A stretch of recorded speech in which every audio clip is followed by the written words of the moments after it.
ஒரு uniformed officer ஊடகத்துல பேசுவது தவறு, அது ஒரு பக்கம். ஆனா அவரே அதை சொன்னாரு, வேற வழி இல்லாம நான் ஊடகத்துல பேசுறேன்னு சொன்னார். அதையும் நம்ம அந்த கோணத்தை ஏத்துக்கணும். என்னுடைய இது என்னன்னாங்கன்னா, ஒரு ஆபீசரும் கூட தன்னுடைய தரப்பை வைத்த பிறகு, அதிகாரிகள் மீது குற்றம் சுமத்திய பிறகு, சில நேரத்துல ஒரு அதிகாரியும் கூட பொறுமையை கடைபிடிப்பது நல்லதுங்கண்ணா. தொடர்ந்து ஒரு அதிகாரியும் பேசிக்கிட்டே இருந்தாங்கன்னா, அவர் இருக்கக்கூடிய அந்த யூனிஃபார்முக்கும் அந்த பதவிக்கும் அழகாக இருக்காது, அது பொறுப்பாக இருக்காது. அவர் தரப்பை வச்சுட்டாரு, பத்திரிகைகள் முன்னாடி வச்சுட்டாங்க, நண்பர்கள் நீங்களும் அதை கையில் எடுத்துட்டீங்க, நீங்களும் கேள்வி கேட்குறீங்க, நீங்களும் சம்பந்தப்பட்ட அதிகாரிகள் சம்பந்தப்பட்ட தலைவர்களை போய் கேட்குறீங்க. இந்த விஷயத்தை பொறுத்த வரைக்கும் முதலமைச்சர் தான் அந்த துறையினுடைய தலைவர், அவர் தான் பதில் சொல்லணும்.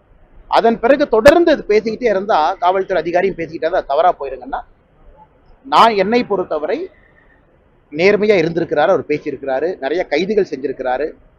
ஆரம்பத்தில் இது வன்மம் மாதிரி தான் எனக்கு தெரிஞ்சது, இப்பொழுதும் அப்படிதான் தெரியுது. இதற்கு மேல் அதிகாரி அவர்கள் அரசை நம்பி அதை விட்டுவிட்டு, பத்திரிகையை நம்பி விட்டுவிட்டு அமைதியாக இருப்பது நல்லது. ஏன்னா தேவையில்லாம மன உளைச்சல் ஒரு உடம்பை அவர் கெடுத்துக்குவார்.